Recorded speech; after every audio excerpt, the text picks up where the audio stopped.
Shall we begin?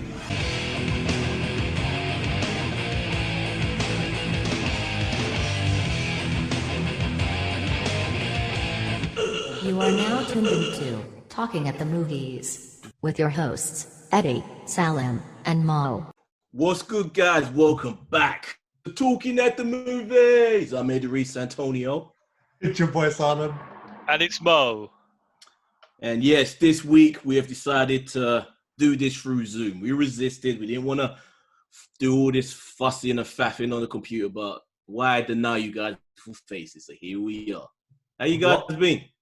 Yeah, all good. I'm laughing because he's like talking at the movies, but every time you did that, you were cutting out, so we had to do it like take 3. We wanted to do this because, let's face it, I suggested it because I miss you guys quite a lot. I don't get to see you. I know how much you miss us. Like last week, you bailed like 20 minutes before you start. Yeah, I can't be asked. Yeah, exactly. What the hell were you doing?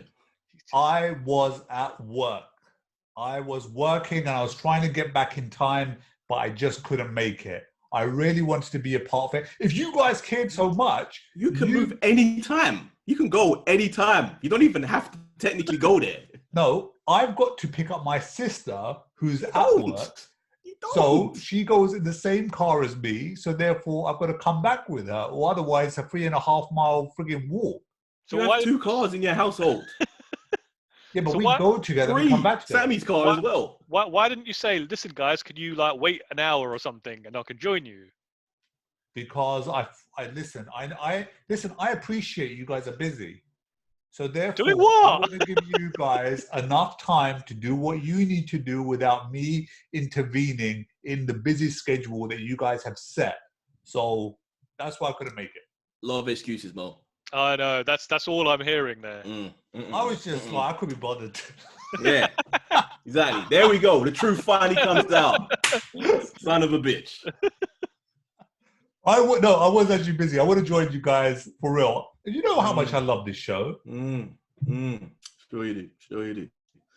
But what else has been happening, man? It's been too long. I don't know. This is just normal life now, isn't it? Like, pretty much. My sleep is destroyed. No, I'm still trying to control that. Yeah, I've given up. So what's going on, Dad? I went to bed 4:30. I was up by 7:30. Had an hour sleep at 12. And now I'm just running on fumes and coffee. But this is pretty much how I've been like for the last week and a half. My body's just given up. Why are you going to bed? Because I'm nocturnal. Naturally, I'm a nocturnal person. I like staying up. I don't like having to go to sleep. But I love sleeping in the day. For some reason, I love it. It's easy.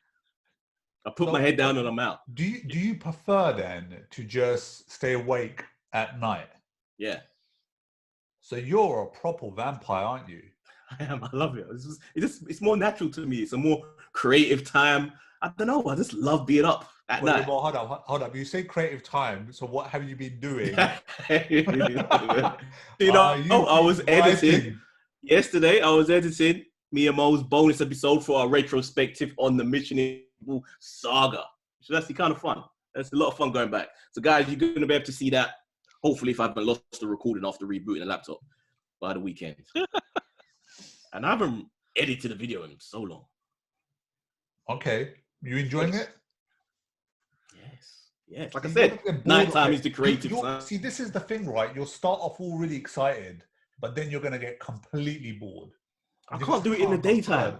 But nighttime. I can't do it in the daytime, but nighttime. Easy peasy.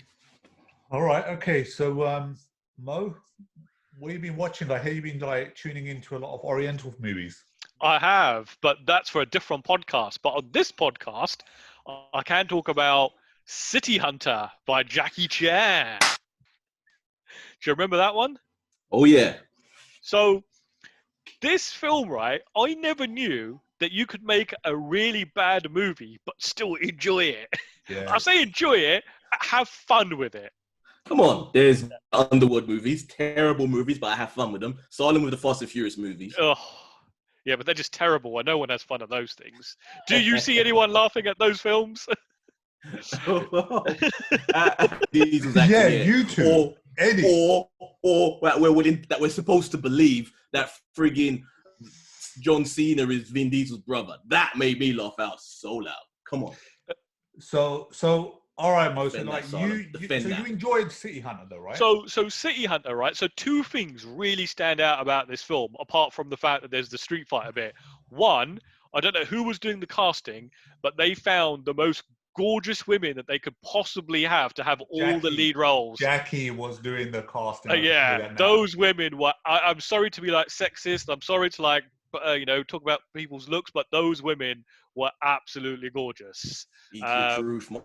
Don't be ashamed. Come on, you're a man. Be proud of being a man. The second thing that stands out about the film. Do you remember like the plot of the film? Yeah. I do.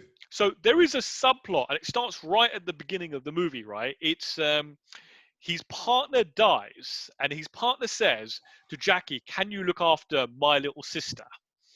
And then he goes like, "And my second wish is that you don't seduce her." Yeah, so you've got this little girl, and then like some of the plot, like immediately, like within like a minute, she's a grown woman, right? But the whole plot is about this little girl that he's raised, but she's grown into a beautiful woman, and he can't seduce her. And you're kind of thinking, that's a little bit creepy.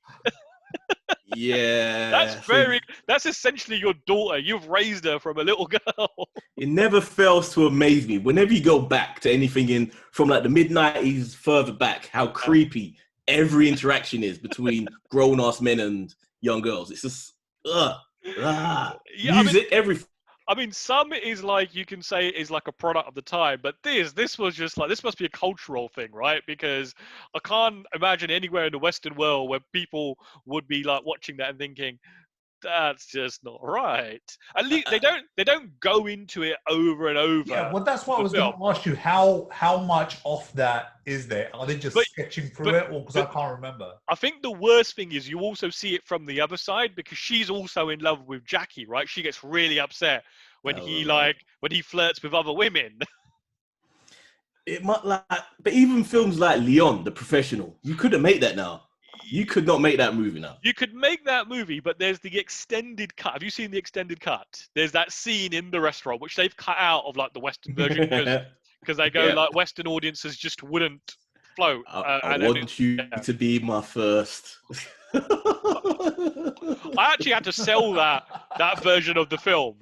I've never been so uncomfortable watching a scene in my whole life. It's just disturbing on so many fucking levels. I think I still got mine somewhere. What, the Japanese cut? Yeah. So what else did you watch more? So I also... What would you rate it? What I'd rate that, I would say it's a 3, right? It's not a great film, but it's got so much of like charm. It makes you laugh. It's got a visual look that's very different from all these other films. They really go all out to make it like a comic book movie. They've even got like that massive hammer that like his assistant hits him with when he flirts too much. I'd give it a 3. If you're a Jackie Chan fan, if you like Asian cinema, and you've watched everything else there is to watch, maybe stick on City Hunter. See, I always give Jackie films a 5. The reason why that is because I'm watching it for the comedy, I'm watching it for the fight scenes, and I know that it's just it's not going to be story-wise, it's probably going to be nothing there anyway. I don't remember ever watching a Jackie Chan movie and being in love with the story. It's always about the action. Look, but some movies like Police Story, brilliant, right? Just like that is in fact, you might laugh, but I would give that a 5. To me, that is a rock solid attempt at having a plot and action and comedy and drama all rolled into one. You should give City Hunter a 5 just for the Street Fighter scene. That bit, I tell you what, when was the last time you saw that film? Because I watch it every now and then. It's disturbing. It's disturbing. It's all sped up. When he's in the Chun-Li stuff, when he's in the Chun-Li outfit, and he does it, and he and he flashes his eyes like this, right? Where where.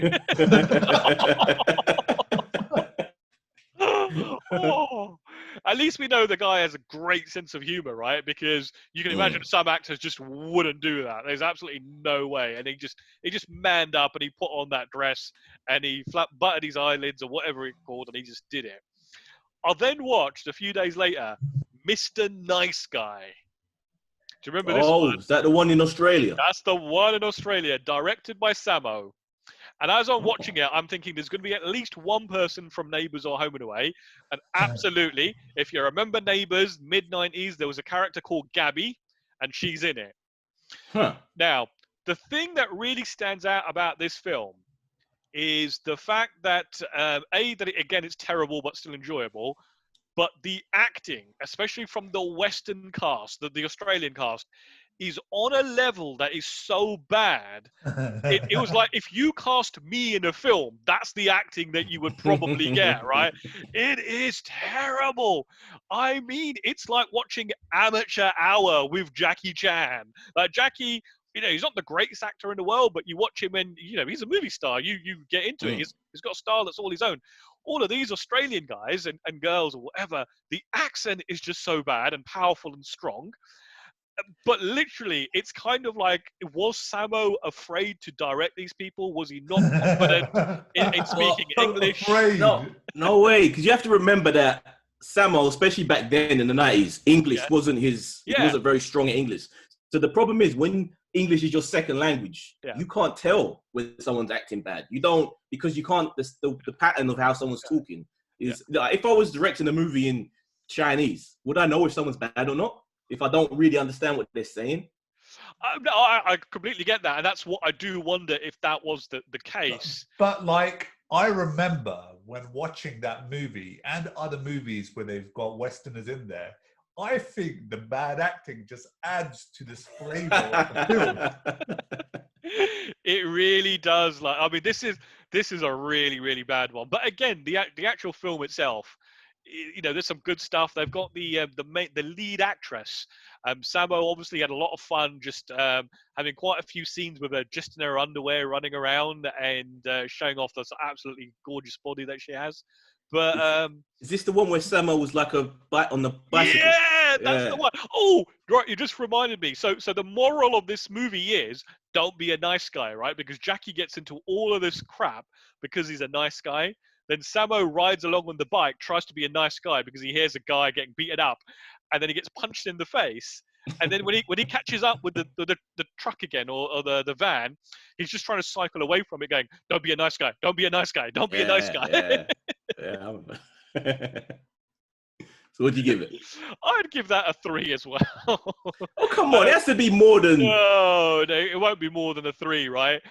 Although I will say, that's the bit at the end. Do you remember them taking that, I don't know what it was, that big truck from the building site? And just, those massive tires. Yeah, and just destroying this massive mansion. Yeah, I remember that. Yeah, that must have been a pretty penny to film that. But yeah, a 3. Okay. I then watched a documentary from 1997 called Trekkies. So this is Denise Crosby. She was Lieutenant Tasha Yar on Next Gen. She literally goes to conventions and interviews people who are hardcore into Star Trek. Obviously, like for a documentary, you pick the weirdest of the weird people. She picked, there was a guy, I wanted to text you guys while I was watching it in the main group chat with Uz and Ash. He's a dentist, and he basically decorated, and when I say decorated, I mean everywhere. His waiting room, in his office, everything Star Trek, posters, models, cutouts. All the receptionists, they all had to wear Starfleet uniforms. In the treatment rooms, it was all Star Trek. He would wear an admiral's uniform. Sounds like the best dentist ever. Yeah, people were saying that. They were going this is different. They go, I come here and I feel happy because normally you go to a dentist's office and they're stale and they're boring. We're here. It's kind of fun. But the most bizarre lady, and I say bizarre, I mean, she came across as a perfectly very nice lady. She hit the headlines because she got selected for jury duty and she went in her Starfleet uniform. And when the media found out about this, they sent cameras and news crews to videotape this woman. And she takes like her love for Star Trek very seriously. When she's at work, so she used to work in a print shop. She used to have a utility belt which had like a phaser on it and a tricorder, and like Denise Crosby's like interviewing like all her colleagues. See, there's a difference between loving something and just being a complete psycho. No, you're going to jury duty in a Star Trek uniform. That is not normal behavior. Think about it though, right? If you go to jury duty and they say you're the defendant and someone turns up in a Starfleet uniform, you're like, that person's going to be very fair and by the book. No, that person's crazy.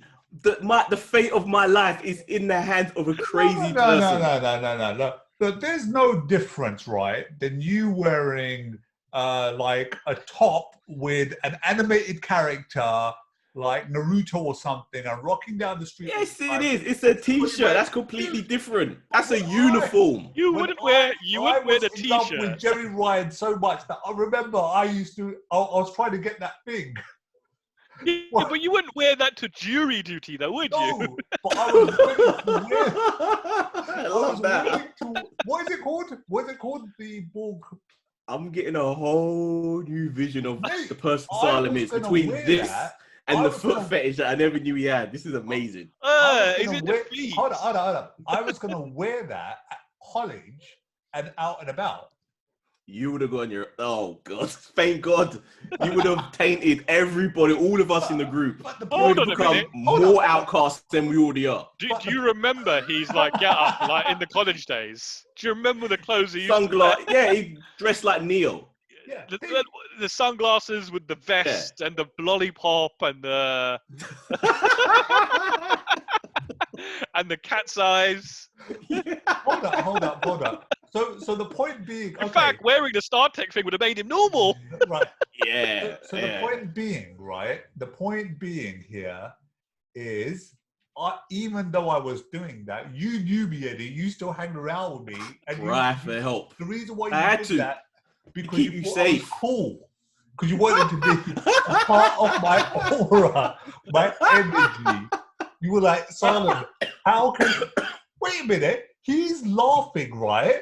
But he used to have one side of his hair all twist and the other hair popping out. Yeah. Yes. I always got complimented. Girls liked it. They liked it because it made it encourage. You have to think, son. That encouraged girls to play with the untwisted side. Girls liked what I was all about, Teddy. They would ask you why you were wearing sunglasses indoors, and you would say that you had a condition. You said you had an eye condition that you had to wear sunglasses. Okay, but let's get back to what Mo was talking about. But she was doing that, so I can understand. She's just normal, but she wants to express her passion and her love for whatever she's interested in. I don't know. They didn't mention that in the documentary. The dentist they definitely showed. They definitely showed the family and stuff like that, but they were never disparaging towards the fans. They were literally like interviewing them, showing them. It was really interesting. They were like some real hardcore folks there. The one that I really liked though was the father and son. So the father was obviously like a sci-fi fan. The son had grown up watching Star Trek, so they would go off to like conventions and stuff together. And I thought that was just really cool. Like that when that son thinks back years later in life, or like his father took him to these sort of places. They had that special bond over a show. It'll probably be amazing. Yeah. Okay. Anything else? None of us have that, do we? No. We're all in the. Are we all in the dead? Yeah, we're all in the Dead Dads Club.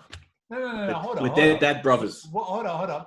Touch the screen. Dead Dad Brothers. Come on. Hey. With my nephews and nieces, I used to take them to Yu-Gi-Oh exhibitions and we used to play Yu-Gi-Oh and stuff. Yeah. So we used to do that. So like, although you're saying that you never got to experience that, I got to experience that with my nephews. I'll let you take this one, Eddie. So apparently there is. I've got a second one of this. Was that set a few years later? So is this on Amazon? It might potentially be. I think I've seen this somewhere. Yeah, it's an interesting one. It does go on for it. I mean, it's about an hour and a half. Towards the end, you might peter out, but it's quite interesting because there's also a lot of footage from conventions like from the 90s. So literally, it's so nostalgic. You see like the outside cityscapes of like these convention centers. There's a really interesting story actually from Jimmy Doohan. Jimmy Doohan played Scotty. So he says once a fan wrote to him and said that she'd had enough of this world and she was about to commit suicide. So he writes back to her, says, I'm going to be in your city doing a convention this weekend. He goes then for like, she started following him around at various conventions and they used to get together and they would talk and whatever. Then he goes like 1 year, she just stopped coming to conventions. And he goes like 5, 6, 7, 8 years went by. And then one day out of the blue, he got a letter from her saying, I really want to thank you. She goes like, you helped me through a really difficult time in my life. And I've now just completed, like she'd done, I think she'd got like an engineering degree or something that she'd gone and worked towards. And he almost looked like he was about to start crying because he goes, I think that's like the best thing like I've ever done in my life. Wow. All right. Yeah. Round of applause for Jimmy Doohan. Jimmy Doohan, who's unfortunately no longer with us. And the other last thing that I watched, apart from, What do you rate it? What I rate it, I would say that was a 3.5. It's very, very interesting. Okay. Probably, unless you're a good, like a big Trekkie fan, you might not really get the most out of it, or you might find it quite funny. And obviously, keeping with the Star Trek theme, I decided to watch the first JJ movie last Thursday night. Ooh. Does it hold up? You know what? Fun film. I always used to think it was a nice, fun, enjoyable film. After watching the first 6 films and then watching this is so soulless. It's just a big CGI, just throw everything you can, no soul, no story, people just angry and fighting with each other. And I actually still got 20 minutes left to watch, and I just can't bring myself to finish it. Okay, old man. Compared to the original 6, this just was just. So you one of these people that prefers model graphics, where it's like a model or like a back projection. It's not about whether they're models or they're whether CGIs. And in fact, if you really think about it, models still hold up today, right? Because they got so much more detail on them. It's more about sometimes less is more. So those original films, apart from the first one, which was like at the time the most expensive movie ever made because they fucked up the production, the rest were all done really cheaply by the TV division at Paramount rather than the movie division. Yeah. And they all had like budget, like the Star Trek 2, the Wrath of Khan, had a budget of $11 million, which was even low for back then. Yet they made a compelling story, whereas now they just throw everything at you, and you're just kind of like, and it's so much better. No. Lens flare. Where was the flare in the old original Star Trek? The lens flare. Oh gosh, the lens flare, which is everywhere. Well, all right, okay. Well, at least that one was like way, way, way better than the second one they did, right? Because I remember walking out of cinema. Yeah, what's that? Into Darkness. Into Darkness. Yeah, that was awful. Yeah. That was like really bad. Which I might try to watch next Thursday now. Okay. So, what about you, Ed? What have you been watching? Ooh, what did I watch? I tried to watch Rhythm Section yesterday. Remember that? The Blake Lively movie. We were watching it, talking about it. What was it called? Rhythm Section. Oh my lord, the ultimate flop. Where her family's killed in a car and she goes after the terrorists that did it. Yeah. About 10 minutes. What was it though, Ed? What was it about it that just... Everything. We've seen... In those 10 minutes, I've rarely experienced so much misery in watching something where nothing happens. It starts off, the family's already dead. She sold herself into a world of meth and prostitution because she's that depressed. And I just felt, I don't care about you. I don't care. And I love Blake Lively. Yeah. I love Blake Lively. I haven't watched that movie where, you ever remember the one where she's like eternally young? Where she's in a... That's a really good film. Oh, I know. Is that the one with Harrison Ford in it? Yeah. I even watched that and loved it. This? The Age of Adeline. Yes. See, I enjoyed that. Oh yeah, This that was a brilliant film. But you could see, not deal with it. this looks awful from the trailer. Yeah, it did. Well, I remember us sitting down and watching it, and we're just like, all of us said, well, you know what? This doesn't look like it's interesting in any way. We've seen these sort of movies before so many times. And even the combat scenes. Huh? I wanted to be optimistic. And I just, even like the combat stuff, I kept thinking, okay, your family's died, you've gotten depressed, become a drug addict and a prostitute. At what point are you going to get to the point where you have the skills to take international terrorists? And I had to get to that point. It was just 10 minutes. Okay. 1 star for those 10 minutes I saw. Okay. And is that what you've been watching? Is that it? So hold on. So you could have watched more of that film, right? And it could the star amount could have climbed. It probably could have, but I just couldn't face myself to watch it. There's a few things. But you want to talk Vivarium, Sana? We could talk about that after I've spoken about what I've been watching. I'm trying to think of what else I got. Did you watch Keep going back and forth. Oh, I did watch Onward, yes. Yeah. Pixar's latest output. Did you watch it, Mark? I did indeed. It's based kind of like, what was that Netflix show that we watched with Will Smith? Oh, Bright. Right. Where it's like this a world like now, a modern world, but it has a fantasy element, trolls and all of those things exist. Yep. That's what On was like. It's like a modern world. There are no humans in it, though, are there? No humans. Yeah. And it's well, technically, no, you're right. No humans. Yeah. Actually, no, there were. When you went in school, they were like regular people. They were regular people. Oh yeah, they were, weren't they? Oh yeah. So it's a world where magic was a big thing, but technology came along, and everyone just got lazy. They didn't need magic anymore, so everyone just relies on regular science.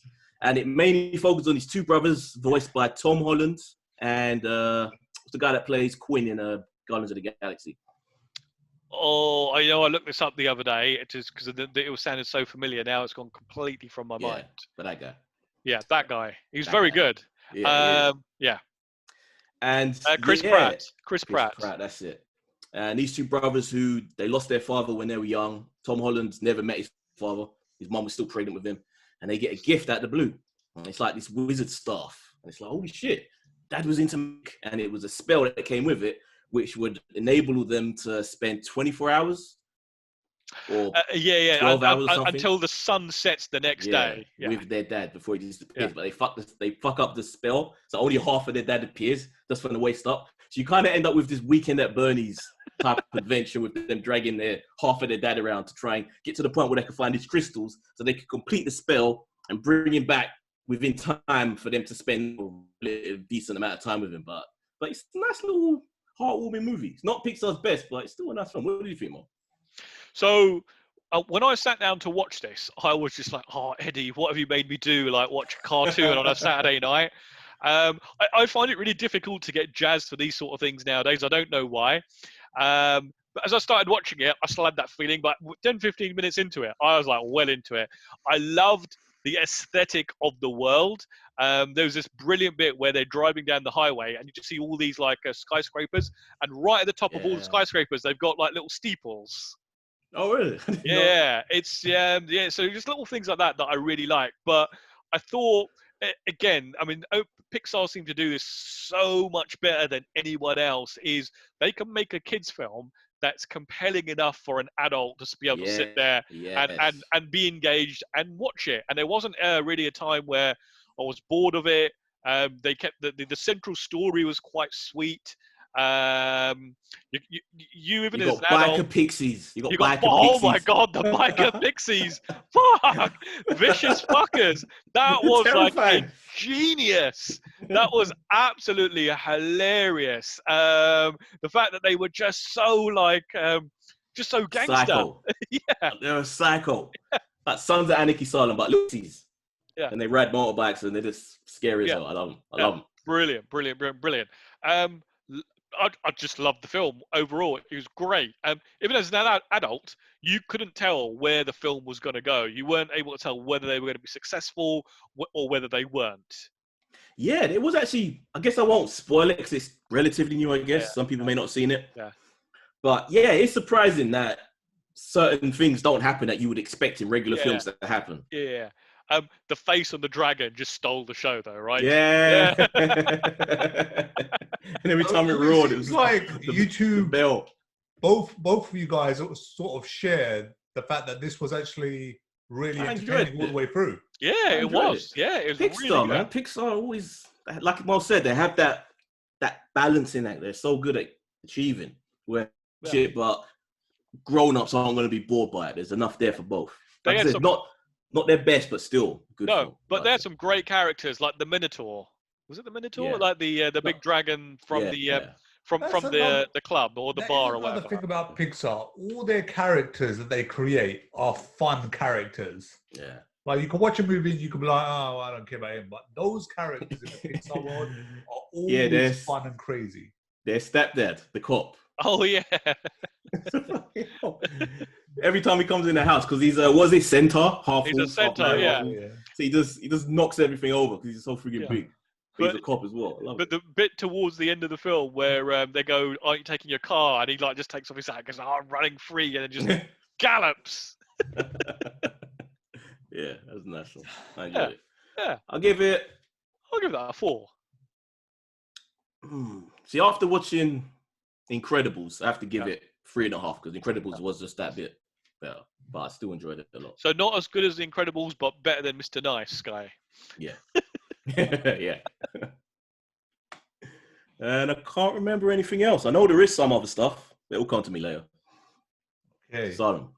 Stage So I started off with Revenge of Scorpion. Yes. I spoke about this last week. Mortal see it? Kombat, Scorpion's Revenge. Yeah. You still ain't watched it, Mo? No. It actually is really good. I thoroughly enjoyed it all the way through. I loved every single character. From brutal, ain't it? You know what? I think that's what we forget about. Well, actually, we don't forget that, but at the same, no, actually, we do. I think that when I'm watching this, because I haven't seen manga in some time, I actually forget that how brutal or how crazy this is going to be. Yeah. So, I mean, Johnny Cage, classic Johnny Cage, badass all the way through. You know, yeah. It's a bit of a dork to begin with, but once he kicks in and he starts fighting, the Sony place, he's like, "Oh damn, Johnny Cage can fight." Yeah, but I think that story of Scorpion is told so well. Yeah, and his personal journey, and you always think that it's somebody behind it, but then you find out later on it was somebody else, and it's just tied up so well together. And how satisfying was it at the beginning where Scorpio's just trying to fight to save his kids? They found his wife's body, and he just rages out, just hulks out, and just starts mutilating all those ninjas that are trying to attack. You know, that's the crazy thing about Mortal Kombat, is that they always amplify the violence to another level. Yeah. Because even with the kid, I'm thinking, you know what? The kid's going to be all right. The kid's going to be all right. And they friggin' annihilate the kid as well. Yeah. So thoroughly enjoyed that. I'm also, gone back to the original Star Trek. When you say the original, the 1960s Star Trek? No, sorry, we're not that one. So not the original then. I actually haven't seen Generation. I haven't seen it from the beginning. I always used to like watch it here and there when I used to come over. Next Generation. The Next Generation. And now I'm watching it all the way through. Have you do you watch an episode and think, I can't watch any more of this shit show? No, I'm enjoying it. Oh my God, what? The early seasons. The early seasons are terrible. So, Picard saw them and thought, I need more of this. After the disgusting Picard left us. Yeah, but that's the reason why. Because Picard was so bad, I wanted to go back and sort of explore that Star Trek again. I wanted to see Picard at his best. I'm really surprised that you managed to stomach more than one episode of the first series, because I really struggled when I started doing the rewatch. The first 2 seasons are terrible. like season 2, right? I mean, sorry, episode 2. Yeah. There's like episode 3. Are you talking about? Is it the African one, right? The black one, the Code of Honor. My God, do you know, like we were talking about some of the stuff that we used to, they used to get away with, like back in the 90s and the 80s. Some of this shit I'm watching and I'm thinking to myself, my God, like how are they getting away with that? I think that particular one is regarded as like one of the worst episodes they've ever made. Yeah. I tell you what, it's quite interesting you say that, right? Because what I've started doing, because I'm obviously doing The Next Generation as well, I got bored over Easter weekend. I wasn't bored, but I had loads of time. I've set up spreadsheets with every Star Trek show, every episode, different tab for different seasons. As I watch it, I am now rating it. I'm going to work out which seasons have the best episodes. You know what? I should actually do the same because I'll send you the spreadsheet so you don't have to you have to create them. Send it through, honestly. But Eddie, honestly, guys, I'm enjoying it. I never thought that I would I actually thought I'd watch an episode here or there and switch off. But I'm like going through this, no problem. It waits, so it's about season 3 where it actually starts getting really good. And it's about season 4, which is what I'm on now, where the shows suddenly go from 2s and 3s to 3s and 4s, and the occasional 5. All right. Okay. Well, like I said, I'm having a blast with this. I'm going to carry on watching it. I also checked out Uncut Gems. Oh, nice. So, Eddie, have you seen that? Never got around to it. Right. Now, okay, it's good, but I didn't enjoy it as much as like everyone else is like raving on about it. I think Adam Sandler's performance in it is absolutely friggin' mind-blowing. It is like, I think you said this last time, we were so used to seeing him do comedies that you forget that, like, you've never actually seen him in a serious role. And you think Punch Drunk Love, he does serious role. Yeah, but he's not known for it, right? He doesn't do it like all the time. They're the once a decade type thing. Yeah. But every scene, every time he's on screen, you really believe what this guy is going through. And the way it starts and the way it finishes, I actually thought that the ending was going to be hooray, but like, don't spoil it. Don't spoil it. No, but I'm not spoiling it. But it almost comes as a shock, doesn't it? Yeah, it is a spoiler. You kind of know what you're going to be emotionally in for now. No, you won't. It's going to be a downer ending. You won't. But I actually did think to go on, what were you going to say? I was going to say, did you feel drained while you were watching that film, because it's so intense and he's always like he's going from one like piece of trouble to another. So I was so drained through it that I had to watch it in 2 parts. That's Safdie brothers, though. I think that's the names. That's their style, man. Every movie they do, it just leaves you wrecked. Yeah, but in a good way.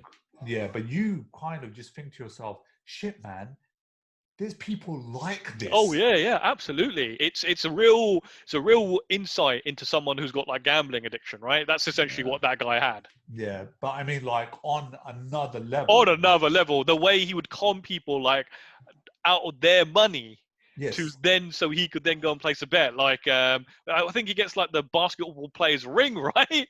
Yeah. And the first thing he does, he goes around to the betting place and like puts that down as a bet.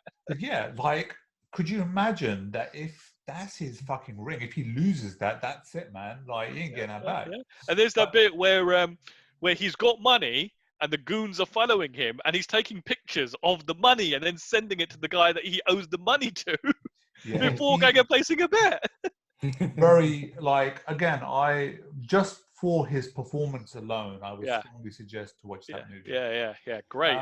It's got great cast in it as well, like his girlfriend that works with him, the family, all that sort of stuff, how it all goes together. Yeah, absolutely. So, that's what I've been watching. You rate it? What I rate it, I'll give it a 4 stars. 4 stars, I think. You just said you didn't like it. You said it was... No. But no, look. I didn't say that I didn't like it. I just said that, everyone is, the way everyone's talking about it, it feels like it's a 5-star movie. Like, that's how everyone's sort of, oh my God, it's absolutely brilliant all the way.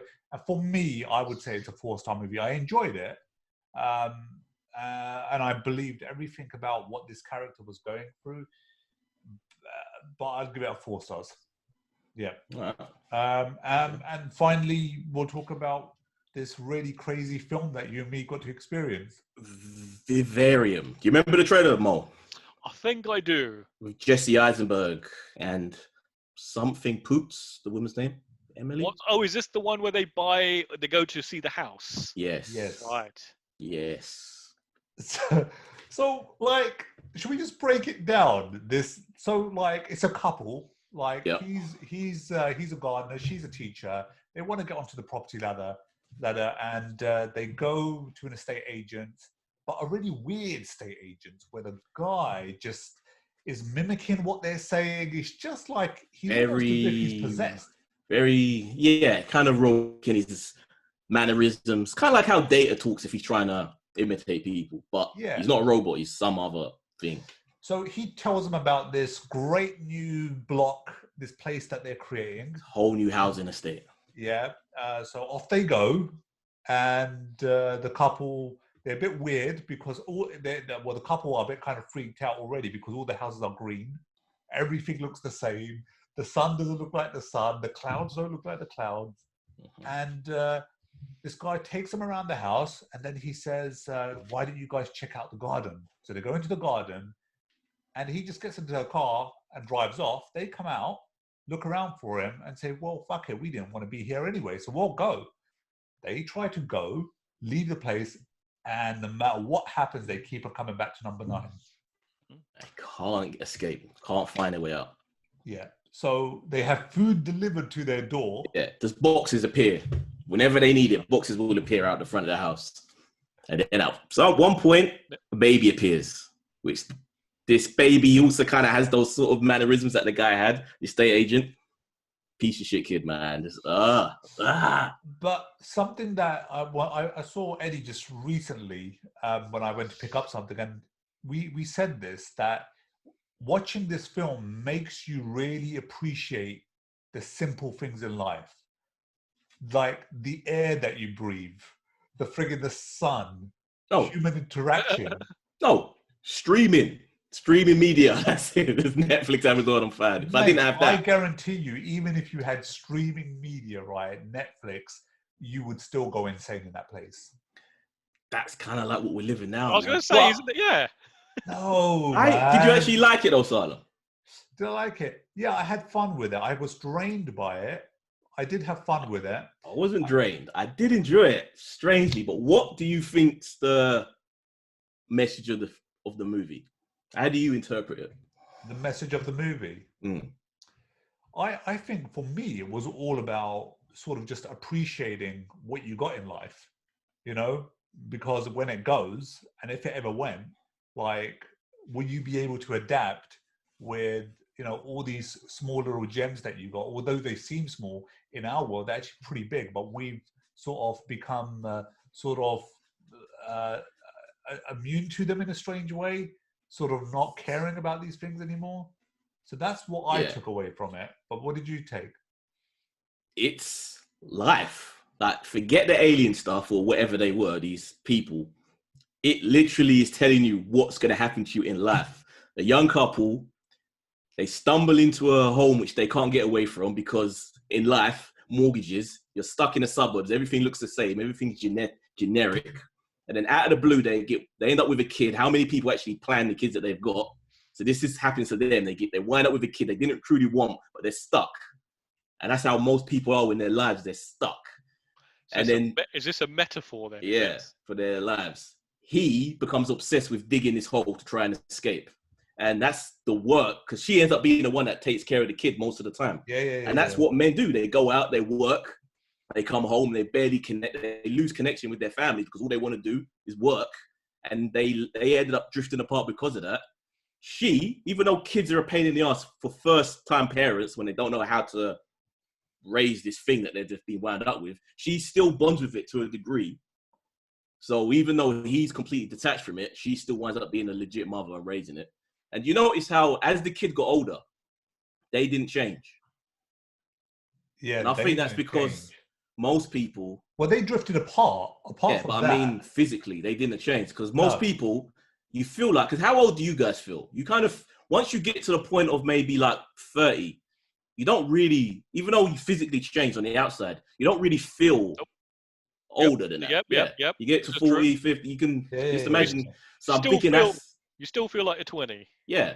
And I'm guessing that's how they see themselves. They still how they were when they first got into this situation. Damn, this film sounds really deep. It is. It really is.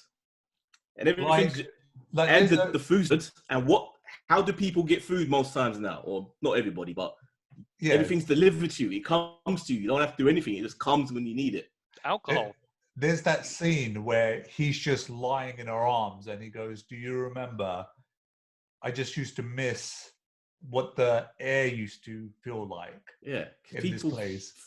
They fall into this routine and they forget about lives, what it was when they were young, when they were free. Like once they had that house, once they were stuck in that house, they were no longer free. And that's what happens with a lot of people. They wind up in these situations thinking like that's the steps you have to go through in life to be a grown up. And then you just get stuck and you're just miserable. And that's when they ended up and the kid, well, I shouldn't tell too much, but yeah, it's literally a metaphor for. So hold on. So now you're actually saying it's a metaphor for our capitalist society, right? Once you like get on that rat race and you buy a home, you're fucked. Yeah, once you're on that, that's it. Once you get on track, boom, you lose control. And I actually really got into it once I really started clicking into that thought. Yeah. So now this is where none of you guys are going to get married anymore. You don't want to get married. You don't want to buy. Love is a myth. Love is a myth. I've been telling you guys this forever. One day you on your deathbed you'll be like, Eddie, you were right. No, I don't agree with you. I look what you're saying. I don't disagree. I think you're right when it comes down to just relationships and love and all that. Love is a medical condition. It lasts for a certain point, and then after a while, it just like you run out of. Highly infectious. That's why.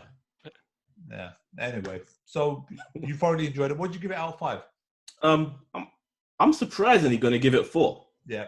I started watching it. I wouldn't have thought that I would have connected to this. So it just seemed like a weird little indie movie, and it could be good, but yeah, I just really got into it, man. Yeah, I'll give it a 4 as well. Yeah, I would check it out. All right, sounds interesting. Takes a few turns that you don't expect. Yeah, it's also how many people know your neighbors, even when you're in these tight little boxes. Most people don't really know their neighbors that well, and that's why everything's empty around them because they're just in their own bubble. So, yeah, that's me. All right. That's me. Did you think up all this stuff by yourself, or have you been on forums reading about it? On forums? No, I swear. On my dick. That was my takeaway from this. Definitely. All right. Okay. What are you saying, Mo? I'm saying that sounds far too insightful about the film. So, Eddie, you're too stupid to have an opinion like that. You just thought, the houses look pretty. The girl's blonde. Well, I mean, now that you bring it up. All right, let's get into the news. Before we get to the news, did any of you guys see the Saved by the Bell trailer? No. Oh, no. I posted it. I put it in the thing. I wanted you guys to see it. No. Right, let's go for the news then. I heard everything from your tone when you did the message that it was garbage, so no. It's worth having a look at, just like from a morbid curiosity to see what those people that we used to watch as children, what they look like now, doing the teacher roles. Yeah. Right.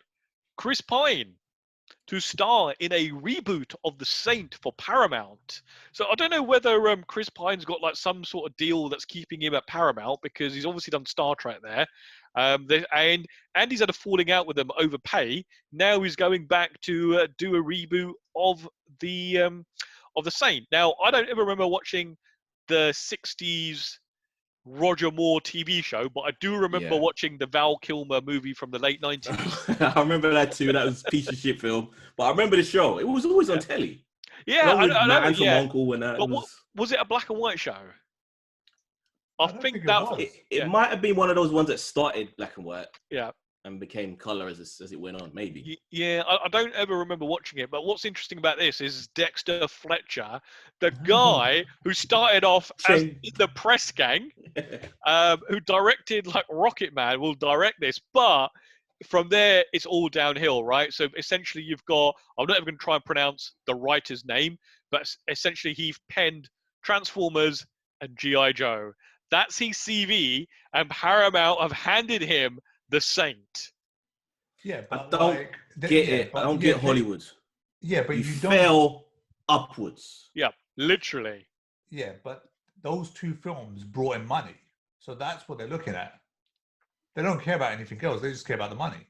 He'd be a terrible executive, Salem. I just imagine the movies you churn out.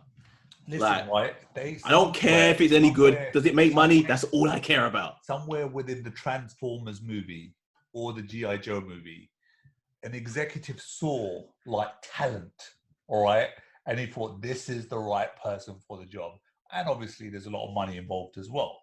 Like, he's brought in money, so that's probably why you would give it to him.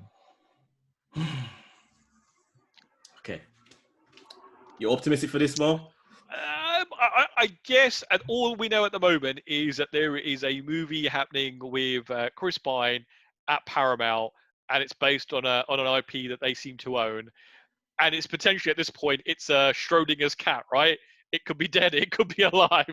That's it. Like, what way are they going to go with it? Are they going to go the glitzy? Yeah. Sort of like the guy's previous work, with Transformers, with that garbage? Or are they going to try, or are they going to go the Mission Impossible sort of way, where, because it's that sort of, it's that material. That's the sort of world. It's spies, espionage, special agent. So they could, which way they're going to... Chris Pine can be very charismatic and really watchable. I actually kind of like him. I like him. He's a good dude. So they have got the ingredients there for a potentially a good recipe. Potentially. You won't achieve it though. No. It's quite interesting actually, listening to some of this stuff at the moment because obviously some of these deals are being done, but we have absolutely no idea when any of this stuff is going to go into production or whether it will fall through. Yeah. Uncertain times. Someone seems to have deleted story number 2. I can't remember what the hell that was. I'll go straight to the next one then. Oh no, I'm sure. Oh, hold on. Did somebody just delete? Sony is doing a live action One Punch Man. What? Let me repeat that. Huh? What? Why did that get deleted? I have no idea. Look, that should be the main story. It was there a second ago, but I just remembered what it was. Let me repeat that. Sony are making a live action One Punch Man.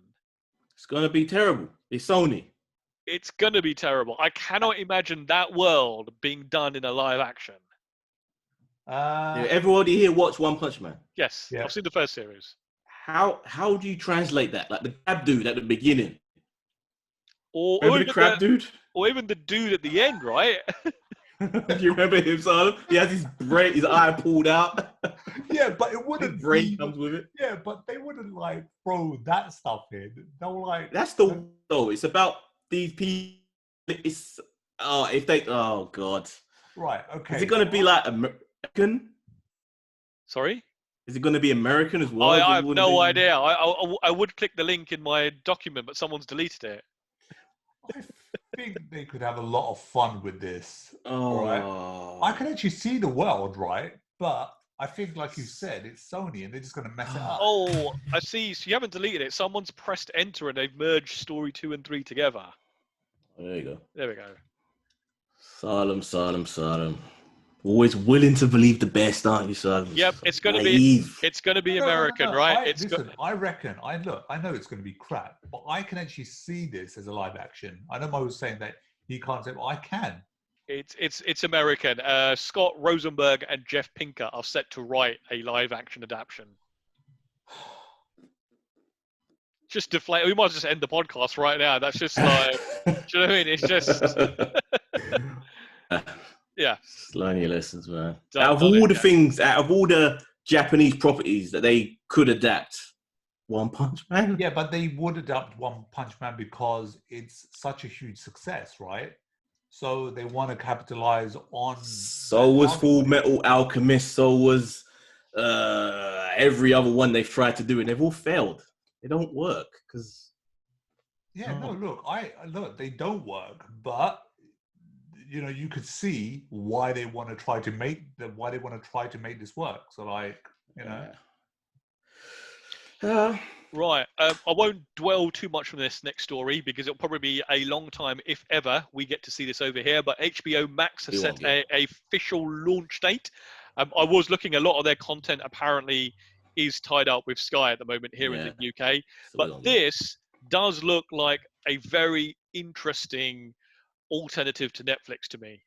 It's got all the HBO stuff. It's got like all the stuff from the Warner label. What they really should have done in the beginning, right? Not this whole separate DCU streaming service, HBO separate. They're bringing all their big hitters here, so they've got like that, 100 years worth of like back catalog movies. They've got like their big shows like Friends and Big Bang Theory and South Park. This could be awesome. Yeah, it's a shame, man, because I like so much of Netflix's output I love, and I want to sit and watch again. Yeah, it's a headache. I don't want to go through Sky to do it. Yeah, that's the annoying part, is that like at some stage we will get it, but when? And not just that, it is 15 or 16 pounds if I'm not mistaken, or dollars, right? Yeah, so it's $14.99, which is what the cost of HBO Now is. So there's no change there. So apparently, if you already subscribe to HBO Now, you automatically just get enrolled into this. And for $14.99, that's a hell of a lot of good content there. I was still translating like what, 12 quid if it was over. Yeah. See, yeah, like as stingy as I am, I wouldn't have any issues in paying like 12, 15 quid for that service, even in a recession. Yeah, I mean, if you think about it, it's not a huge sum of money for what you get. And then the debut date is May 27th. So basically, a new challenger will enter the ring that day. And what is Netflix currently charging? I don't know what their like the standard price is, but it's probably like $12.99 or something, $9.99. I think it's like from 9, from 10 till whatever it is for HD and whatever. So then that's not like a bad price and that they've stamped on it. It's too cheap. It's too cheap for what you get with Netflix. It's too cheap. So you say it's too cheap, right? I'd have thought the other day. So obviously when they priced Disney Plus at $6.99 or whatever it is, I bet they never thought that there would come a time where all their other businesses would just stop. Their parks would stop. They couldn't release movies. I think they've hit that 50 million target. I bet they are thinking, shit, we could be doubling the income. That's our only source of income at the moment, and we're giving it away because we wanted to attract subscribers. It's crazy, isn't it? Yeah, crazy. Right. So I know you and Salim are big fans of like the Hunger Games for some other bizarre reason. They are producing a new prequel movie based on a prequel book called Ballads of Songbirds and Snakes. I didn't know there was a book, but we knew about the prequel, that they were going to carry it on somehow. So they've now attached a director to it, and the director is Francis Lawrence, and he is obviously returning. So he's obviously done like some of the previous movies. Does this as like Hunger Games fans? Are you excited to see like a prequel story? Yes. I wasn't a Hunger Games fan. I was a Jennifer Lawrence fan. And this is a prequel, so she's not going to be involved, so neither am I. Wait. So what? Literally, you only watch this for Jennifer Lawrence. No, but you would. I remember every time you would watch it, all right, you would say, yeah, you enjoyed it. And surely you couldn't have just enjoyed it because of Jennifer Lawrence. Yeah, I like her weird, like, puffy face. I like it. This makes me happy. I mean, she's a very attractive woman, don't get me wrong, but if I don't enjoy the film... Well, no, let me say it probably can be interesting how they got to the point that they had these Hunger Games. Like, what was going on in the world that created these different districts. So maybe that could be interesting. Yeah, each one of those films good. were good movies. Like, I mean, and that's obviously why they're creating another, obviously, set. But Good thoroughly. enough, When yeah. I look back at the Hunger Games films, I think to myself, okay, that gave me that sort of, that crazy mishmash of like, yeah, I thought you were going to sure. say that Twilight Gentlemen- feeling. What was that? I thought you were going to say that Twilight feeling. No, but that gave me that sort of that, has like, the crazy world that they lived in, that really mad ass sort of violence, and it also tied into that. What's that show that? Dystopian future. No. What was that? Hold on. So what was that show that film that we used to watch? The Japanese one. you're talking about the island, the one set on the island, right? Battle Royale. Battle Royale, the movie. Yeah. So it felt like I was a huge Battle Royale fan, so it was nice to actually see this, like with that sort of.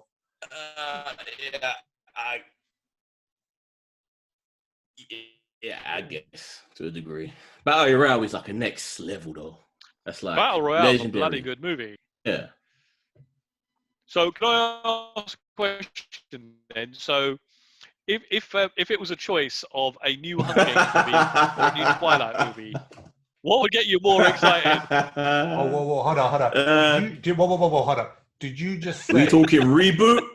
No, hold on. We talking reboot? Up to you. Whoa. Reboot, sequel, continuation. Salim's so excited he's frozen up. Wait.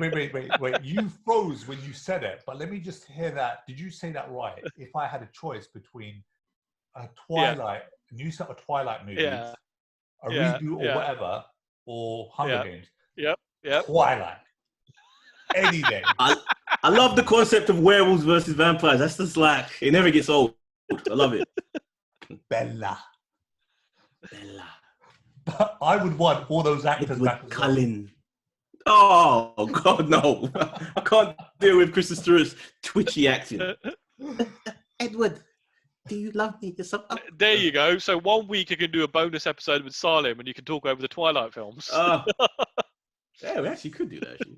That's so weird that, see, I still remember the first time, Eddie, you gave me the first one to watch. Dude, I infected so many people with that. Like, I got you into it. I got another dude into it. Even the audiobooks. I got a friend of mine addicted to the audiobooks as well. I remember you saying to me, Salim, just stick with it. And then call me once you watched it. It's so weird. I don't know why. How? And we were just so fat. Mo, watch it. No. Try to, not again. It's terribly entertaining. See, it goes back to what you were saying about City Hunter, Mo. It's like, I know, the rational part of my brain knows I should not be watching this. This is not for me. This is badly acted, badly written, badly directed. But it's Jackie Chan. But it gave me pleasure in a way very few things do. So you're saying Jackie Chan gave you pleasure? I'm talking about Twilight. All right. That may be one of our favorite sort of... Come on, Tom, you're carried away now. Carried away. No. As a set of films. No, we can't ignore films like Back to the Future, freaking Ghostbusters, all these. One. I said one. Oh, okay. One what? Like one of like when we talk about series, like you can't. Ghostbusters doesn't work because obviously there was only two. Still a series. Indiana Jones. Yeah, but Twilight is kind of up there for us, Eddie. I think you would agree if you weren't on this podcast. Oh, don't say it. Come on, Eddie. You know that's true. I'm ashamed. You know if like Salim... I'm ashamed, Salim. If you get it. You know if Salim turns his camera ever so slightly to the other side of the room, you'll see the entire Twilight collection. Posters, DVDs, action figures... life-size Bella cut out. The thing is that it all started with Eddie because that's what he did. He infected us with the books. He introduced those books to us. And then the movies. Like... So I'll get you one day. Love it more than I do. I'll get you one. Will never happen. That's not. It's too lowbrow for me. I'll get through that frozen exterior of yours. So you added an item here. So apparently, Pierce Brosnan has shared the story of the time Quentin Tarantino pitched him a James Bond movie. Quentin Tarantino is insane. We already had the whole thing of him doing a Luke Cage movie. We wanted to, but that falling apart. After he made Pulp Fiction, rather than go back to the Luke Cage thing, he was so in love with Pierce Brosnan as James Bond. He called him up enthusiastic, saying, "You are the best Bond. I love it. I want to meet you." Pierce went up to Hollywood to meet him. Was left waiting for like an hour because he was doing other media stuff. But they ended up getting drunk. Martinis, obviously. Shaken, not stirred. And Tarantino was just breaking out his whole story that he wanted to tell. Yeah. He was trying to get the rights to Casino Royale. Yep. Away from the broccoli, whatever they call the people that had the rights. But it ended up not happening. He couldn't get the rights away from them. So sadly, it never happened. So does he actually say what his synopsis for a movie would be? Pierce doesn't break down, but it would have been Casino Royale because that was what he was trying to get the rights for that. But he said he would have deconstructed a James Bond movie, whatever that form takes. I'm not sure, but it would have been Casino Royale through the gaze of Quentin Tarantino. What that would have looked like. I would love to see a Quentin Tarantino James Bond movie. It'd be amazing. I think he would have done it in the 60s. The music, the women. It would have been so cool. It would have been like the entire lineage of the people who have done like Bond over the last 20 years would be ashamed of themselves. But no, what I was going to... Hello? Yeah, what I was going to say, but it's not just... It's not just in James Bond films. It's like anything. Even if he was going to do a Ghostbusters or if he was going to do another film... we would still want to watch it. Yeah, he's such a unique voice in Hollywood, in movie making. Yeah, absolutely. He's one of the few people that has a distinct aesthetic in his storytelling, visually and the way he writes. Yeah, that makes anything he does exciting. But the thing with his aesthetic is, right, when you start watching a lot of like old Japanese films, you suddenly see where all his aesthetics comes from. And I'm not saying that's a bad thing. I'm not saying he's ripped people off. No one else has done it in the West, so why not? Yeah, Japanese, Chinese, 60s exploitation movies. Like it takes from all over the place, but I love it. Yeah. That would have been crazy. And I think I didn't actually say it on our bonus episode. By the way, we recorded a bonus episode discussing all the Mission Impossible movies. Yep. Those films are what the James Bond movies wish they could be, really. I think they are trying as well. Yeah. If you look at the last couple, they do kind of seem to be going in that direction. But when you just got one guy on his own doing impossible shit, it just doesn't work. It works better when there's a team. I think it spreads it around a little bit. Yeah, but aren't they doing that more with the James Bond films now? Like you could see, what's even his with team? This, huh? Yeah, in this new one, they've got the other 00 chick, haven't they? Yeah, they only have like another agent. Yeah. You know, and they've got Q as well, which is Simon Pegg's character essentially. Yeah, but they usually like one scene and that's it. Gets his gadgets and then bounces. Yeah. Right, let's do into some mini news. So let's fire through these ones. Mandalorian season 3, already in the works at Disney. I think we can file that under no shit Sherlock. But it wouldn't surprise me that Disney would be fast tracking another season because it's like their only real hit that they've had so far because it's the only show. And I guess in this downtime they might as well start preparing scripts and stuff for the next season. Out those scripts, churn them out. Be ready for shooting as soon as you're given the all clear. A couple of weeks ago, a few episodes ago, we spoke about the Enola Holmes film that was in the works. With Millie Bobby Brown from Stranger Things, 11. That's the one. Apparently, it was announced today, Netflix has bought the global distribution rights to this film. Yeah. I remember seeing set photos, so it's all shot. I don't know whether they finished editing it and doing the music. Most likely they have. But yeah, so that can't be that far away then. Maybe. Yeah. So I do wonder if we'll see, depending on how long this lockdown goes on for, whether we see more of these suddenly happen where Netflix will just, or as Amazon, will buy some of these films where some of the smaller studios or the financially not so stable studios may just decide we need money now. Yeah. Did you see Amazon bought that Batista movie? Have you ever seen the billboard? Oh, yes. With him and the little girl next to him. Yeah. I know the one. I saw the headline the other day. Yeah. Amazon bought that because, that literally was coming out right as all this stuff started. So it hasn't had that cinema. So, I guess it's a way for cinemas to get them, well, to get some studios money. to get some money back. Yeah, exactly. Yeah. And I guess they're going through their catalog saying that probably won't make a lot of money. That probably we could make just as much by selling it. And this would be interesting because she's playing Sherlock Holmes' sister. Is Henry Cavill, because he's in this, is he Sherlock Holmes or is he going to be the bad guy? He could do anything he wants, really, because he's awesome as anything. Could be. Yeah. I don't want him to be a bad guy. After watching Mission Impossible films, I just like him a bad guy. Awesome. He is the ultimate bad guy. And he's also the ultimate good guy as well. So he can do both roles. Yeah.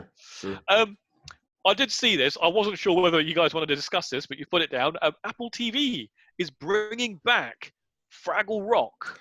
The only reason why I put it there is because with all these other streaming services doing all these massive moves, creating all of these interesting IPs, you see them buying the rights to this, that, and the other. Yeah. Apple Plus are rebooting or bringing back Fraggle Bloody Rock. Is this all they've got? I thought you put this down because you wanted to bust out the theme for Fraggle Rock. You were going to sing it karaoke style. Down a Fraggle Rock. Does anyone know what their thinking was behind this? Because you made kids. They've got to try to find widen their appeal, isn't it? So they need little kid shows, grown-up shows. Badger the parents for Apple TV subscription. Yeah, but what kids give a shit about Fraggle Rock? Yeah, but that's the other thing. I mean, if you look at what HBO's doing and some of the shows they're releasing for kids, it's crazy. Some of the Elmo stuff, maybe if it was like a Pixar-style CG'd Clone Wars style Fraggle Rock, then maybe that could appeal. But it's still felt puppets. Do kids still want to watch felt puppet shit? It's gonna be Jim Henson. Well, actually, that thing that Netflix did last year, the Dark Crystal. True. That did become a bit of a thing. People did like that. Yeah, that was all puppets, Jim Henson. Right, break this one down for us then, Eddie. Dwayne Johnson is developing a backyard wrestling series for HBO titled TRECNT. Yeah. Well, what? No idea. That's all I heard. So the headline sounds interesting. So I guess it's some sort of drama, maybe a comedy. Right. So it's not HBO, so there's that level of quality there. So it's not actually. Sorry, there's a car going by. So wait, it's not like a wrestling show, like. No, it's a drama. It's HBO. It's drama. Yeah. So it'd be like a TV show. What does what does backyard wrestling series mean? Do you not remember the phenomenon of backyard wrestling mod? Did you never see little videos of teenagers with trampolines in their backyards, damn near killing each other, jumping off of their roofs, wrestling? Right. So I guess if you build a show around that idea, maybe a little kid, maybe a teenager who wants to be a big wrestler, what he starts out with. It would be a good comedy. If it was a comedy, it could be fun. Maybe like a fly on the wall documentary sort of thing. I don't know, but yeah, something like that has to be not so serious. You know, like when we look back, I mean, like back in the 80s and the 90s, even the 70s, right? We focus on what the hell? Big ass spider. Keep talking. Yeah. So like, we used to love wrestling so much that we used to actually do a little mini wrestling match. So like watching a TV show about that, surely that's pretty interesting, right? It could well be, as long as it's done right, yeah. As long as it's infused with like comedy and it's not like played straight. And I guess they probably will have to do it with comedy. So he produced. What's that English film that came out that he produced a little while ago? Who, The Rock? Yeah. English film. Yeah, it was about this wrestler chick. Oh, yeah. Was it Wrestle in My House or something? I know the one you're talking about. I have no idea what it's called. I bet Eddie will. I bet Eddie's seen it. Yeah, I know Eddie talks about it. Wait, let me put his headphones back on. Victorious. What did he say? What's it called, Eddie? What's that? What's that film called? What film? Do you remember The Rock produced that film a little while ago with the English family and the girl wants to be a wrestler? Oh, fighting with my family or for my family. So in this stay-at-home age, Netflix subscriptions have soared this quarter by 16 million. That's a huge, like any company adding 16 million new customers in any one quarter is huge. It's taken their total to like 183 million. And they fully expect, they go like, once this lockdown is gone, to lose like the majority of those subscriptions. But it just goes to show you that A, what are people actually doing for entertainment, and B, while some businesses are like just crumbling, services like this where they own no infrastructure or anything, it's all done by like Amazon's AWS, they are like absolutely killing it. Yeah, it's crazy. No surprise. Yeah, anything that's streaming, like, is not everything. Have you guys heard of the new streaming service Quibi? I have, the one that's like 10-minute episodes. Yeah, everything's capped at 10 minutes. I think it's mainly for your phone. It's a new streaming service, Salem. Yeah. Yep. And original content, they've got legit names, legit actors doing legit shows, but everything is 10-minute increments. Episodes of 10-minute shows. Game shows, dramas, 10 minutes. But apparently it hasn't done well. No, that's what I'm saying. Like everything that's streaming isn't always going to hit. All right, not everything's going to hit, but at least like anything to do with a lot of podcasting stuff is going to do numbers. Anything, even Disney, even HBO, all these guys. There's 10-minute stuff I don't know about though. The really interesting thing out of the statement that they put out about this, they actually go to say that in the near short term, for most of 2020, their new release schedule will not be impacted. They go, there might be some issues with dubbing a small number of projects, but they go, essentially, through most of 2020, their whole slate has already been shot, and it's all in post-production, and they expect to be able to keep releasing new stuff for most of the year. That's insane. That's plan ahead, man. You don't make things only literally a few months. Yeah. You do it like a year or two ahead, you're fine. Yeah. It's mind-boggling, really, isn't it? And the whole thing of them diversifying by getting a lot of foreign talent to do stuff. So they've got a lot of Japanese shows, Korean, other European countries. All that helps, isn't it? Kind of. Absolutely. Let the good times roll. So only one superhero piece of news this week. Venom 2 has been delayed. No surprise. But they have released a title. Let there be carnage. And for people like me who aren't so familiar, I had to go and look it up. But Carnage is actually another... Symbiote, Symbiote, yes. Yeah. That could be a very interesting film. So you got bad symbiote versus really bad symbiote. Yeah, but we had Riot in the first one, which was another symbiote. So I hope they do something else to make it a little bit more interesting rather than just having the same thing fight each other. But I loved Carnage back in the day reading Spider-Man comics because he was a lot more... It's like his name. He was basically a more crazy version of what Venom is. So as a Venom, so as a comic book fan, does the fact that Carnage is in the sequel, does that get you excited about this film? Yeah. What would be even better though would be Spider-Man being in it. Of course, but we can only hope. But like, I mean, like Carnage, we haven't seen Carnage before, have we? Never seen Carnage live action, no. Nah, and so that'd be great. And that's going to be Woody Harrelson playing the guy, the host that carries it.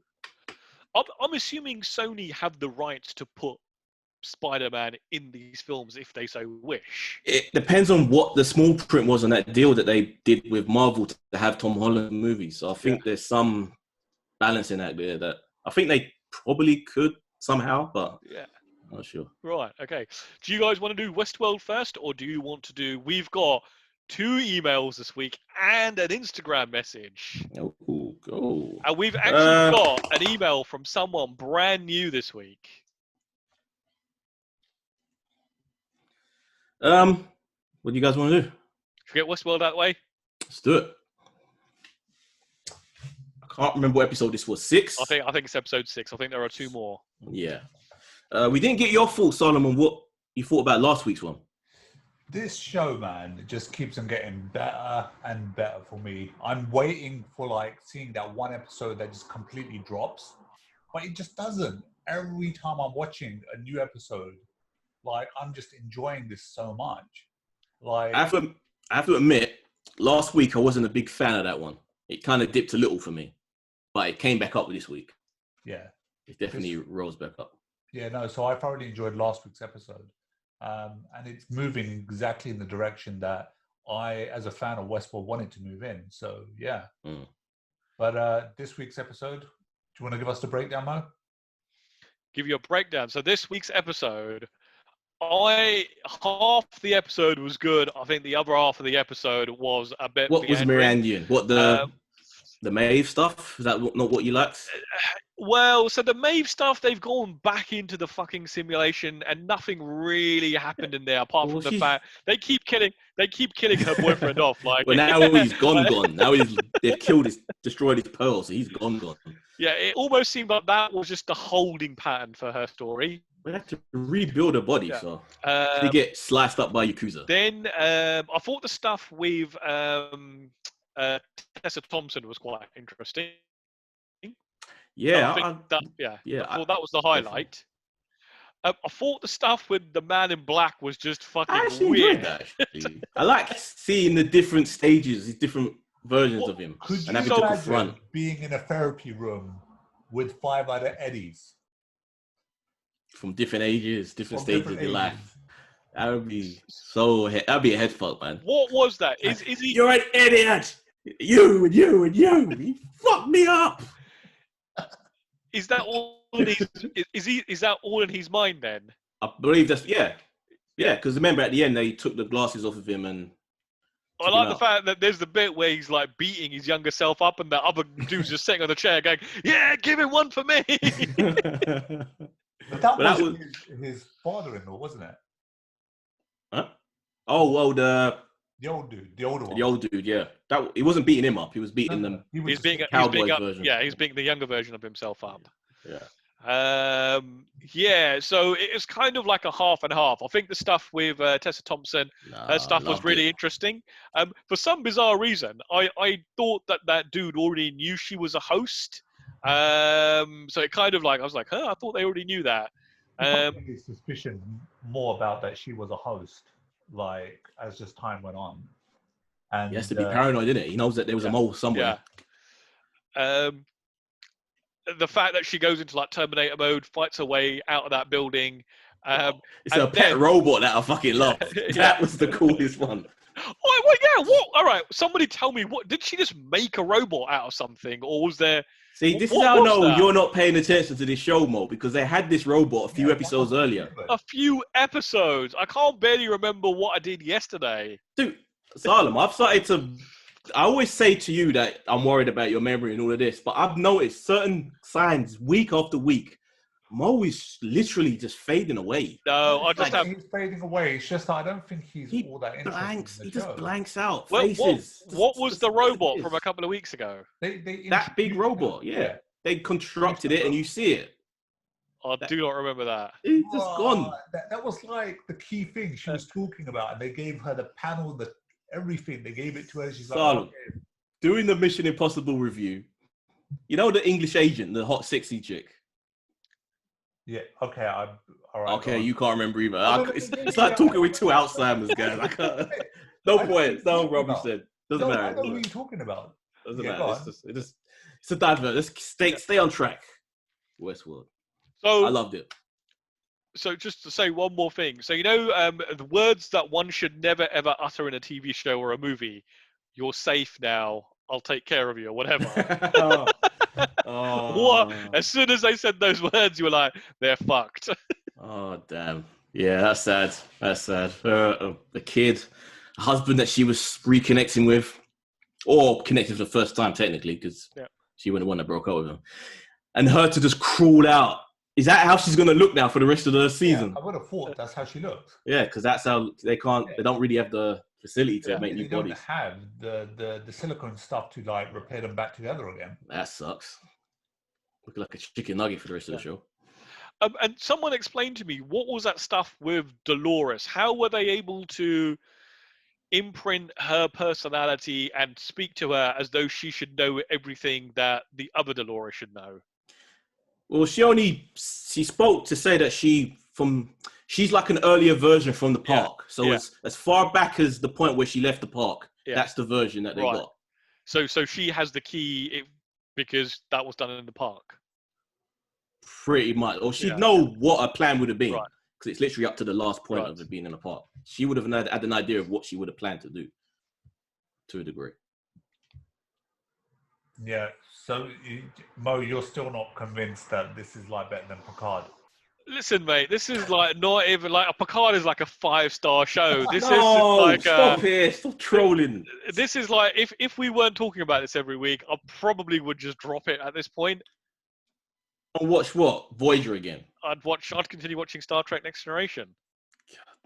I'd probably start watching Better Call Saul, actually, season 5. Did you ever stick with that, son? Did you, like me, did you give up on it? Yeah, I watched season 1. I am thinking of going back to that. Go and do it. Do it. Season 1 was a bit meh, but after that, it's wicked. Yeah, I could imagine. I would have thought that it probably gets really, really good. And I really did like Saul's character, so I should actually go back to watch it. Although the only main thing that I'm going back to watch now is, Star Trek The Next Generation. well, there's that and Stranger Things, season 3. You didn't finish. Oh my days. Well, see, I'm smart, right? Because because no one wants to know your opinion on it now because it's like old news. I don't care about that. I wanted, at least I can go back to it and watch it with fresh eyes. He admits he doesn't care about the podcast because that's why we do this. So, all right, okay. So again, Eddie, you're enjoying Westworld, right? Heavily. Love it. Right. Love okay. it. Cool. Mo, what's the emails? Right, so we have a first time. We have a first time writer to us, Jaron. Jaron, what's good, guy? Nice to meet you. Sent just what I think is probably the most awesome email I think I've ever read. Listen to this. Hey, podcast family. Hope you and your loved ones are all doing good and healthy. I also hope you're meditating, exercising, reading, or doing something productive to stay mentally strong during these times of enclosure and isolation. I've been meaning to write this email for weeks now, as I believe in the old mantra of giving people their flowers while they are here to smell them, which basically means expressing gratitude to those that you wish to thank while you still can. This has nothing to do with movies or requests or any of that, really. It's weird. I'm not too sure how to start, as I've never written something like this before, but here goes. I just want to thank you from the bottom of my heart for your podcast, for your consistency and your hard work. I realize that might sound silly. I'm sure to you it's just sitting down with your friends, hanging out and talking. And I also understand some days you might not feel like doing it, but still do that once again. I'm thankful. See, the last few months, I've been in a very bad place mentally, and very dark place as well. I had thoughts that I don't wish to share and huge personal problems that don't help things at all. Some relationships fell apart while others strained. And due to work being in the state and my family, well, not being here, I also don't have the luxury of having a backbone or people to call easily and rely on like others. Not to mention being away from home in a place so far and foreign tends to weigh on one heavy. Sometimes it's hard not to feel like you're alone. I guess everything added up and things got bad. I got so low that I had lost interest and love for all things that I used to enjoy. Video games, movies. I spent days after work just laying down in the dark trying to fight the mental demons and not to do anything stupid. Having run out of options, I decided to try watching reaction videos again, as I used to love them back in the day. Back in their heyday before YouTube kind of went to shit. Going back to the channels that I loved and missed, I was surprised to find that Eddie from The First Take had started a podcast. The last video you put up on YouTube was the Endgame review. Luckily, when I checked out my podcast app, it was still going, just not active on YouTube. I don't know why, and I can't explain it, but listening to you guys from the beginning really helped in ways that you will never understand. All three of you guys, Eddie, Mo, and Salim, your talking, bickering, and joking lifted my spirits almost instantly as I lay there listening. I think in the span of a month and a half or so, I had gone through all the episodes, including movie commentaries. By the way, wow. I'm a fan of Con Air, even if it didn't get many downloads.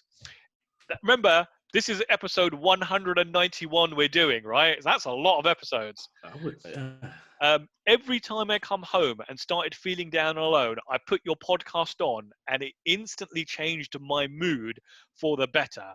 I was like, I had 3 friends sitting with me, keeping me company, which I'm sure is weird to you since you don't even know I existed before this email. Somehow, after that, things started slowly getting better. I started getting happier with time, and every time I felt down, it was time for another episode. I still listen to old episodes again when I feel low. Maybe it was just the entertainment or filling the silence. I really don't know or care. Whatever it was, it helped immensely. These last few months, your podcast literally helped me get through some of the darkest days. Things are finally starting to look up. I'm already talking about going back and visiting home after this whole virus thing is over. I've even made a few friends. Thankfully, I got through this before all the lockdown stuff, as I'm sure in my previous state sent me over the edge. With your three's help, I was able to get through my depression and come out of it the other side, seeing the light at the end of the tunnel. For what it's worth, I truly, from the bottom of my heart, am thankful and appreciate you so much. I know that it sounds crazy as hell. Believe me, even writing it, it comes out as odd. It's true. You guys literally saved my life, and I'm forever grateful. Dog, appreciate that, dude. What was the name? Jaron? Jaron. That means so much. You don't think about people going back to listen to the old ones because you record them and you kind of forget about them. Yeah. But it means a lot, man. That's a span, I think, of almost 5 years worth of us doing this podcast. I think that's how long we've been doing it now. No way. 5 years. Yeah, long time. Darren, man, I've got to say that I'm just so touched by your message and thank you so much. I mean, like, definitely means a lot. We've actually helped in some way. Like, dude, like for a little while, I was going through a pretty, dismal patch in my life. I mean, Eddie and Mo know about it. I just wouldn't tune into these guys because I would have tuned into these guys. But, on a personal level, they kind of sort of worked with me and helped me out in my own weird way. But for real, man, to know that we've helped, we're so touched by that. Thank you so much for sharing that because I also know it probably took a lot out of you to just write. Yeah. Between this and the one that we got like a few months back, that was also pretty heartfelt. It reminds you of. You don't always think that people even listen half the time. You just kind of do it and throw it out there. Yeah, exactly. The fact that someone liked it so much that they went back and listened to all the old episodes, that's really amazing. And I kind of get this because obviously I live by myself. So when I'm not sitting in front of the telly or working, I literally have a podcast playing on the loudspeaker on my phone all the time. When I'm cooking, cleaning, doing anything, just to kill the silence. That's how I settle down to go to sleep. I'll throw something on and just relax. Yeah, and then we've also got an email from one of our traditional... Thank you, Jaron. Don't be a stranger. You're here, always. Send us some messages. It'd be good to see how you're getting on and stuff. So thank you once again. Our buddy Joker. Joker Joy. Hi, my familia. How's everybody doing during the lockdown? I've literally been watching so many movies and TV shows. I'm starting to have the Truman Show effect.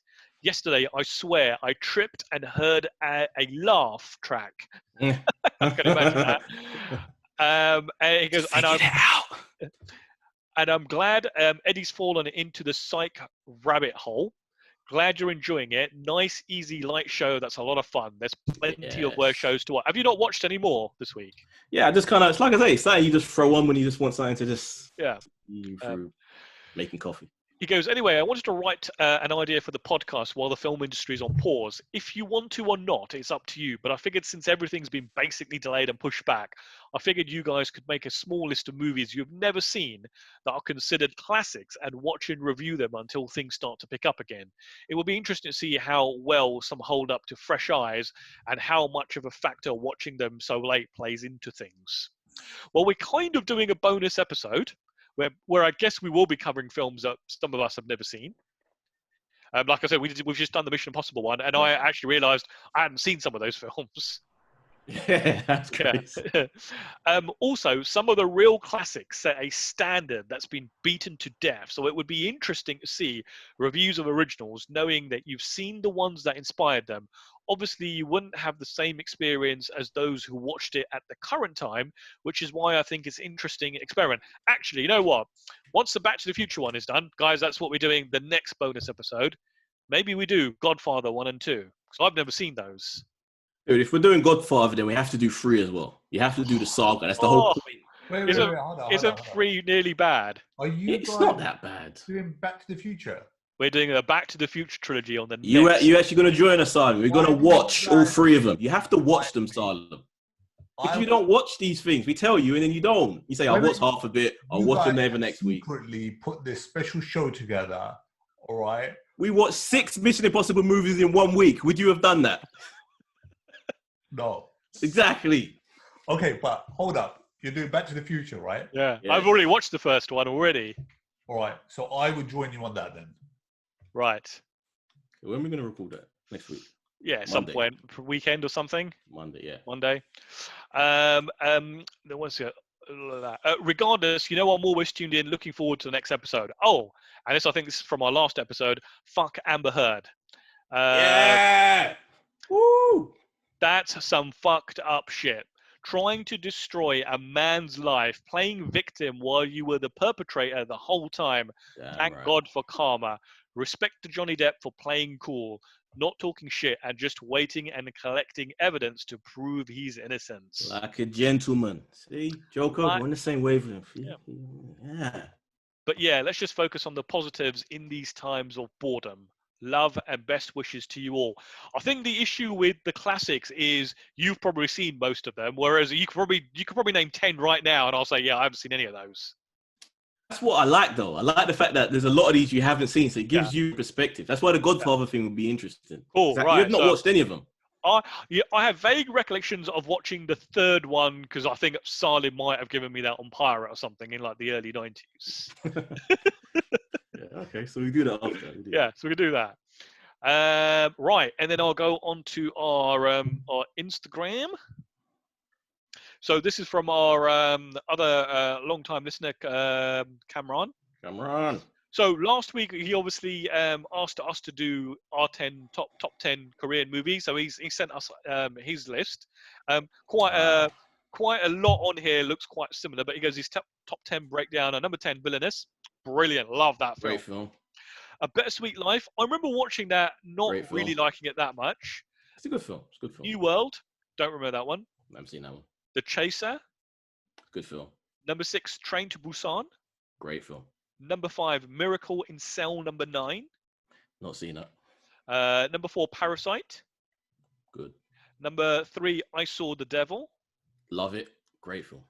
Number 2, Memories of Murder. Have I seen that one? That seems to be like quite a popular one. Yeah. I'm trying to think of a story. If I can't remember, then I probably haven't. And number 1, Old Boy, which I think was your number 1 as well. Yes. Yeah. He also goes on to say, I've been re-watching Person of Interest, such a brilliant show from Jonathan Nolan. What are your guys' thoughts on it? So I did watch this show, and I absolutely loved it up until season 5, where it just completely fell apart. Wow, you went all the way to 5. I think I went to maybe at the end of 3. I think once it gets repetitive, those short shows get to a point where they just seem to repeat themselves week after week, and I just kind of figured I don't need to watch this no more. I thought the story was really compelling all the way, and then I think about mid-season 5, it just stopped being interesting completely. But it had Amy Acker in it, so I think that was like one of the things that kept me watching, because I absolutely love Amy Acker. And we'll save this one for next week, because we'll have a little think about it. But he likes to ask us, what are your top 5 futuristic movies? Obviously, mine, I'll just count down all the Star Trek movies. No, you can't do that. You can't do that. No. Mark, how many do we have to put down? So next week, have a think during the week. What are your favorite top 5 futuristic movies? Top 5 sci-fi, easy. That's easy, yeah. Easy. Right. I think we're done.